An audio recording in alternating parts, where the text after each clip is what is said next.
Hi, and welcome to The Real Deal with Deb. Being born into dysfunctional generational trauma, I know too well the effects it can have in all the different areas of our life. So I decided to create a space to support women of all ages where we can grow together while sharing personal and entrepreneurial lessons learned through authentic connection, love, and laughter.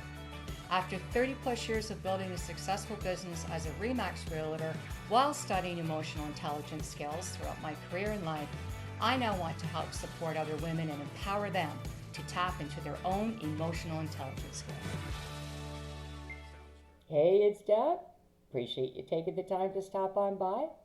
Today I'm going to talk to you about first-time buyers. For those of you that have been sitting on the sidelines or going to be entering the market soon, I'm going to share some tips that I think will be valuable for you. Number one, what should you do first?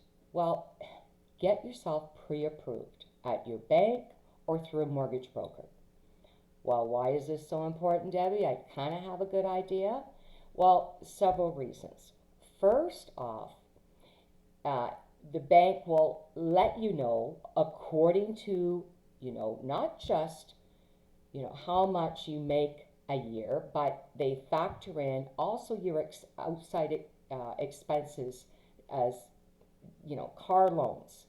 Any outside debt that you have, that gets factored into your affordability, right? So it's really important to know, well, how much will a lender give me? But second off, how much am I comfortable spending, right? The last thing you want to do is, move into your first home. It's exciting, a place to call your own. And then within a few months, you're realizing, oh, I can't even afford to go out and eat. I mean, nobody wants that, right? So make sure that you're comfortable with the payments and you'll know the amount that you're comfortable spending with, right?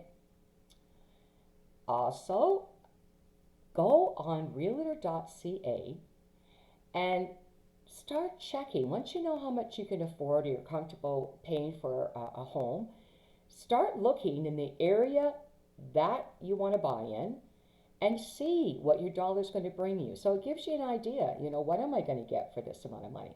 Am I going to get 2 bedrooms, 3 bedrooms? Am I going to get a garage? Again, that just kind of gives you a great start on, before you start actually looking.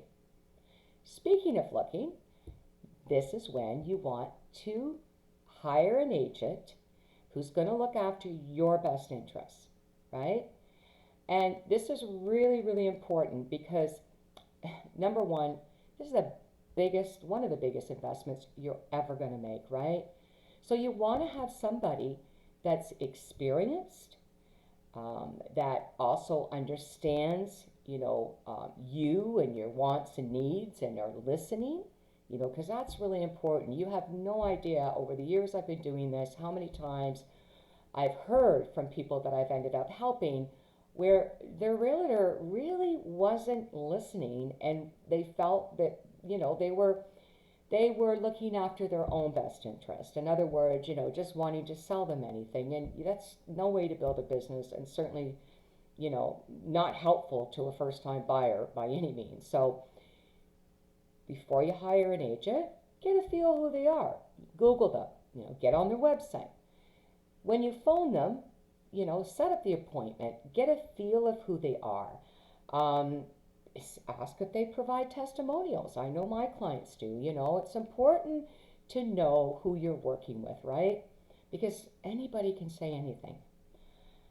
And the next step is the actual exciting part, which is you're going out shopping for a home. And, it's overwhelming at times. You're going to, go back and forth as far as, okay, what do I like? Oh, I want this. Oh, I can't have this. But it's a feeling that you get. Trust me, you'll know the instant, or not the instant, but within minutes of you walking into a place because it'll feel like home. And because you've gotten pre-approved, you're going to feel more confident putting in an offer, knowing that financing is not going to be an issue. However, you should still put a financing clause in there, and I'll tell you why. Even though you're pre-approved, the bank also will make sure, and sometimes an appraisal is needed on the home that you choose, that the value is there. So the price that you paid, they agree with. Because what can happen, and it's never happened to me, but I've heard that sometimes people put an offer in on a home and they don't have a financing condition because they figure, well, I'm pre-approved, I don't need it. And then it turns out that they have to come up with more money because the bank doesn't agree with what they thought the value was. So really important information there, guys. As well, a home inspection clause. It's a must. I highly recommend this unless you have a relative that is a home inspector that does this for a living that can help you. I would highly recommend. It's well worth the money. Of course, it ranges from area to area, but let's just say it's average $500. A home inspector will go and look at all the major components, including how old the shingle roof, the shingles on the roof are, how is the plumbing, is there any foundation issues? They have sensors that they can detect if there's any water behind the walls. It's just worth every penny because although they won't be able to see every little thing because if things are behind a wall, you can't see it, it will certainly give you a really good overview of what you're buying and what might possibly need to be done in the near future, so you can factor that in to how much it's going to cost you once you move into the house, right? None of us like unexpected surprises. So again, it's a process. There's a lot involved, a lot more than you realize, but working with the right realtor will make it all worthwhile. I know myself, I really enjoy working with first-time buyers because it is so exciting. And I remember the first home I bought, and I just enjoy being part of that process with them. I hope that these tips have helped. I appreciate, again, you watching.